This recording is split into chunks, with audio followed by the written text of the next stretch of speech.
చేస్తూ ఉన్నారు. 13 కంటైనర్లలో ప్రమాదకర రసాయనాలు ఉన్నట్టుగా తెలుస్తోంది. ఇప్పుడు మీరు ఆర్టీవీ స్క్రీన్ పైన చూస్తున్నారు. కొట్టుకొచ్చిన కంటైనర్ని 640 కంటైనర్లతో ఉన్న ఒక షిప్, లైబీరియాకు చెందిన షిప్ కేరళకు దగ్గరలో, కేరళ తీరానికి దగ్గరలో మునిగిపోయింది. దానిలో ఉన్న కంటైనర్లన్నీ కూడా ఇప్పుడు ఒడ్డుకు కొట్టుకొస్తున్నాయి. వర్కాల, అంచుదెంగు, ఐరూర్, ఎడవ తీరానికి కంటైనర్లు కొట్టుకొస్తున్నాయి. అలల దాటికి పూర్తిగా కంటైనర్లు దెబ్బతింటూ ఉన్నాయి.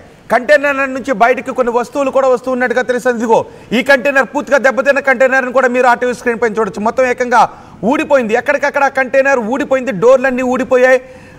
మొత్తం కంటైనర్ ఊడిపోయిన పరిస్థితి ఉంది. అలల దాడికి ఒడ్డు కొట్టుకొచ్చిన కంటైనర్ మొత్తం ధ్వంసమైంది. ఇలా చాలా కంటైనర్లు తీరానికి కొట్టుకొస్తున్నాయి. అందులో కొన్ని కంటైనర్లలో ప్రమాదకర రసాయనాలు ఉన్నట్టుగా తెలుస్తూ ఉంది. ఈ ప్రమాదకర రసాయనాల్లో 250 టన్నుల కాల్షియం కార్బైడ్ ఉన్నట్టుగా తెలుస్తోంది. అలాగే మునిగిపోయిన నౌక నుంచి భారీగా ఆయిల్ లీక్ అయ్యే ప్రమాదం ఉందని కూడా సమాచారం వస్తుంది. అలప్పుజ, కొల్లం మధ్య సముద్రంలో చాలా కంటైనర్లు తేలుతున్నాయి. మరో 4 రోజుల్లో 80% కంటైనర్లు తీరానికి కొట్టుకొచ్చే అవకాశం ఉంటుందని అక్కడ చెబుతూ ఉన్నారు. మెరైన్ అధికారులు చెబుతూ ఉన్నారు. పోలీసుల గస్తీని కూడా పెంచారు. మెరైన్ అధికారుల గస్తీని కూడా తీర ప్రాంతంలో పెంచారు. ఎక్కడైనా కంటైనర్లు కొట్టుకొస్తే ఆ సమాచారాన్ని అధికారులకు తెలియచేయాలని సూచిస్తూ ఉన్నారు. మొత్తం అధికార యంత్రాంగాన్ని, కేరళ తీర ప్రాంత అధికార యంత్రాంగాన్ని అంతటినీ కూడా అలర్ట్ చేసింది Indian national centre for ocean information services. అక్కడ పరిస్థితిని ఎప్పటికప్పుడు సమీక్షిస్తుంది. అంతేకాదు డ్రోన్ల సాయంతో, హెలికాప్టర్ల సాయంతో కూడా ఎక్కడెక్కడ కంటైనర్లు తేలుతూ వస్తున్నాయి, ఎక్కడ అది తీరానికి రాబోతుందనే సమాచారాన్ని ముందుగానే అంచనా వేసి అందుకు సంబంధించిన చర్యలను కూడా తీసుకుంటున్నట్టుగా తెలుస్తోంది. ఆ తీర ప్రాంతంలో అదిగో మన ఆర్టీవీ స్క్రీన్ పైన చూడొచ్చు. విమానాలతో మొత్తం అక్కడ పరిస్థితిని సమీక్షిస్తూ ఉన్నారు, అంచనా వేస్తూ ఉన్నారు. అందులో రసాయన పదార్థాలు, ప్రమాదకరమైన రసాయన పదార్థాలు ఉన్నాయి. అవి ఒడ్డుకు కొట్టుకొచ్చిన తర్వాత అవి లీక్ అయినా ఏదైనా జరిగితే ప్రజలకు ముప్పు వాటిల్లే అవకాశం ఉంటుంది. కాబట్టి ఎవరు కూడా కంటైనర్ల దగ్గరికి వెళ్ళొద్దు అని అధికారులు సూచిస్తూ ఉన్నారు. మా ప్రతినిధి మధు ఉన్నారు పూర్తి సమాచారం అందించడానికి. మధు, కంటైనర్లు కొట్టుకొస్తున్నాయి, భారీ కంటైనర్లు కొట్టుకొస్తున్నాయి మునిగిపోయిన వాటి నుంచి. అందులో ప్రమాదకర రసాయనాలు ఉన్న కంటైనర్లు కూడా కొట్టుకొస్తున్నాయి. సో వాటి వల్ల తీర ప్రాంత ప్రజలకు ఎటువంటి ప్రమాదం లేకుండా ఎటువంటి చర్యలు తీసుకుంటున్నారు? అత్యంత ప్రమాదకరమైనటువంటి రసాయనాలు ఉన్నట్టుగా గుర్తించారు. ఇప్పటికీ మొత్తం 13 కంటైనర్లు గుర్తించారు. 250 టన్నుల కాల్షియం కార్బైడ్ ఉన్నట్టుగా గుర్తించి వాటిపై దృష్టి పెడతా ఉన్నారు. ఇది ఇప్పటికే కొన్ని లీక్ అయి తేనె తుట్టలాగా పైన కదిలినటువంటి విజువల్స్ మనం చూస్తా ఉన్నాం.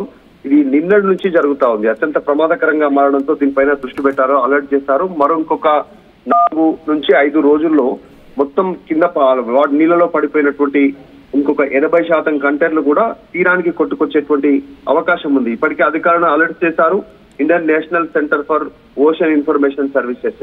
అలల దాటికి పూర్తిగా కంటైనర్లు దెబ్బతింటున్నాయి, లీక్ అవుతా ఉన్నాయి. అత్యంత ప్రమాదకరంగా ఉన్నటువంటి ఆయిల్స్ అన్ని కూడా, లోపల ఉన్నటువంటి కెమికల్స్ అన్ని కూడా ఆ షిప్ మునిగిపోయేటువంటి సమయంలో 648 కంటైనర్లు గుర్తించారు. కొన్ని మునిగిపోయాయి, కొన్ని తీరాన్ని కొట్టుకొస్తున్నాయి.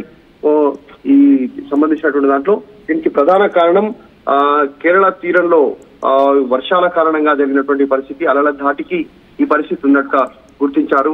మొత్తానికి కంటైనర్ల నుంచి కొన్ని వస్తువులు కూడా లీక్ అయి బయటికి పడతా ఉన్నాయి. కొన్ని తీరాన్ని కొట్టుకొచ్చినట్టు ఇప్పటికే 34 కంటైనర్లు కొట్టుకొచ్చాయి. కాస్త ప్రమాదకరంగానే ఉంది. అధికారులను అలర్ట్ చేశారు. రోహిత్, అంటే అక్కడికి ప్రజలు ఎవరిని కూడా రాకుండా చూస్తూ ఉన్నారా? చాలా మంది ఇలాంటి కంటైనర్స్ కొట్టుకొచ్చేటప్పుడు కొంతమంది అందులో ఉండే వస్తువుల కోసం ఎగబడి అక్కడికి వెళ్ళేటటువంటి పరిస్థితులు కూడా ఉంటాయి. కాబట్టి సముద్రంలో కొట్టుకొచ్చేటప్పుడే వాటిని హెలికాప్టర్లతో పర్యవేక్షిస్తూ ఉన్నారా? అంటే అలర్ట్ చేశారు, ఆల్రెడీ పరిశీలిస్తా ఉన్నారు. అది ఇంత మేర ప్రమాదకరంగా ఉంది అనేటువంటిది. జలాశయాలను కూడా, సముద్ర జలాశయాలను కూడా కలుషితం చేసేటువంటి సిచ్యువేషన్ ఉంది. నిన్న నుంచి పర్యవేక్షిస్తున్నారు. నిన్న ఈ సంఘటన చోటు చేసుకున్నప్పటి నుంచి ఆ తీర గస్తీ ప్రాంతానికి సంబంధించినటువంటి అధికారులు ఎవరైతే national centre for ocean information services కి సమాచారం ఇచ్చారు, వారు ఇచ్చేటువంటి సూచనలు, గైడ్లైన్స్ తో ముందుకు వెళ్లేటువంటి అవకాశం ఉంది. కంటైనర్లు కొట్టుకొస్తా ఉన్నాయి. వాటిని బయటకు తీసి పక్కన పెట్టేటువంటి కార్యక్రమాలతో పాటు ఇంకా తీరానికి రానటువంటి కంటైనర్లను ఏ రకంగా బయటికి తీసుకురాగలము అనేటువంటి అంశాలు. ఎందుకంటే షిప్ మునిగిపోయింది కాబట్టి కంటైనర్లు తేలుతా ఉన్నాయి. కొన్ని అందులో ఉన్నటువంటి వస్తువులు బయటపడతా ఉన్నాయి. నిజంగానే అక్కడ స్థానికంగా ఉండేటువంటి కంటైనర్లో ఏదైనా ఉందేమో అనేటువంటి ఆలోచన చేసే అవకాశం ఉంటుంది. కానీ సాహసించే పరిస్థితి లేదు. షిప్పే మునిగిపోయింది. తీర అలల ధాటికి కంటైనర్లే దెబ్బతింటున్నటువంటి పరిస్థితి, ప్రమాదకర పరిస్థితులు ఉన్నాయి అక్కడ. అధికారుల పర్యవేక్షణలోనే జరుగుతా ఉంది షిప్ మునిగిపోయినటువంటి సంఘటనలో. సో మొత్తానికి అధికారుల పర్యవేక్షణలో జరుగుతా ఉంది. ఈ కాల్షియం కార్బైడ్ ఏదైతే అత్యంత ప్రమాదకరంగా భావిస్తా ఉన్నారో దాన్ని నివారించడానికి, ఆ లీకేజీని ఆపడానికి ప్రయత్నం చేస్తా ఉన్నారు. లేదంటే అనేక జలాశయాల్లో ఉన్నటువంటి జీవరాశులు చనిపోయే అవకాశంతో పాటు నీరు కలుషితమయ్యే ప్రమాదం ఉంది. దాన్ని క్లియర్ చేసేటువంటి అవకాశం ఇప్పట్లో ఉండదు. చాలా తీవ్ర నష్టం చేసే పరిస్థితులు ఉంటాయి. కాబట్టి దానిపైన దృష్టి పెడతా ఉన్నారు అధికారులు.